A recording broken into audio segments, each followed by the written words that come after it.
عن عائشة زوج النبي صلى الله عليه وسلم أخبرته أن رسول الله صلى الله عليه وسلم كان يدعو في الصلاة اللهم إنا نعوذ بك من عذاب القبر ونعوذ بك من فتنة المسيح الدجال ونعوذ بك من فتنة المحيا والممات وفتنة الممات اللهم إنا نعوذ بك من المأثم والمغرب فقال له قائل ما أكثر ما تستعيذ به من المكرم فقال رسول الله صلى الله عليه وسلم إن الرجل إذا غرم فحدث فكذب ووعد فخلف হযরত আবু হুরায়রা রাদিয়াল্লাহু তাআলা আনহু হতে বর্ণিত রাসূল সাল্লাল্লাহু আলাইহি ওয়াসাল্লাম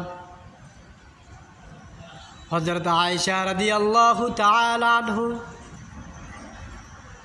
রাসূল সাল্লাল্লাহু আলাইহি ওয়াসাল্লামের বিবি ইনার নিকটে সংবাদ পৌঁছেছেন নিশ্চয়ই রাসূল সাল্লাল্লাহু আলাইহি ওয়াসাল্লাম নামাজের মধ্যে দোয়া করতেন আল্লাহুম্মা ইন্না নাউযু বিকা মিন আযাবিল কবর হে আল্লাহ তোমার নিকটে আশ্রয় প্রার্থনা করি কবরের পানিশমেন্ট হতে কবরের শাস্তি হতে ونعوذ بك من فتنة المسيح الدجال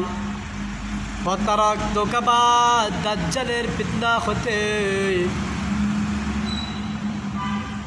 اللهم إنا نعوذ بك من فتنة المحيا والممات আরামে তোমার নিকটে আশ্রয় প্রার্থনা করতেছি দুনিয়ার জীবনের ফিতনা হতে এবং মৃত্যুর ফিতনা আযাব হতে আল্লাহুম্মা ইন্না নাউযু বিকা মিনাল মা'সামি ওয়াল মাগরাম হে আল্লাহ আমি তোমার দরবারে আশ্রয় প্রার্থনা করতেছি গুনাহগার হওয়া হতে ঋণগ্রস্ত হতে অতঃপর একজন ব্যক্তি বলল يا الله رسول ما فقال له قائل ما أكثر ما تستعيذ من المغرب যে আপনাকে বেশি বেশি দেখতেছি আপনি আশ্রয় প্রার্থনা করতেছেন আল্লাহ তাআলার দরবারে ঋণগ্রস্ত হওয়া হতে তখন রাসূল সাল্লাল্লাহু আলাইহি সাল্লাম বলেছেন إن الرجل إذا غرم فحدث فكذب নিশ্চয়ই কোন ব্যক্তি যখন ঋণগ্রস্ত হয়ে থাকেন তখন সে বেশি বেশি কথা বলেন বারবার কথা দেয় অতঃপর মিথ্যা বলে যে আমি অমুক দিন তোমাকে কথা দিচ্ছি আজ নয় কালকে তোমার টাকাটা পরিশোধ করে দিব 1 মাস পরে পরিশোধ করে দিব 1 বছর পরে পরিশোধ করে দিব এভাবে ঘুরাতে ঘুরাতে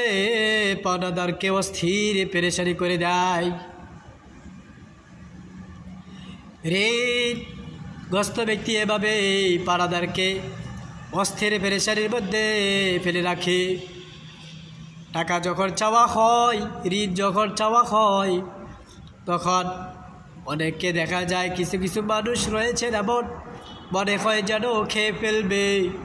মনে হয় যেন তার কাছে আমি মুখাপেক্ষী মনে হয় যেন আমি তার কাছে ভিক্ষা চাচ্ছি।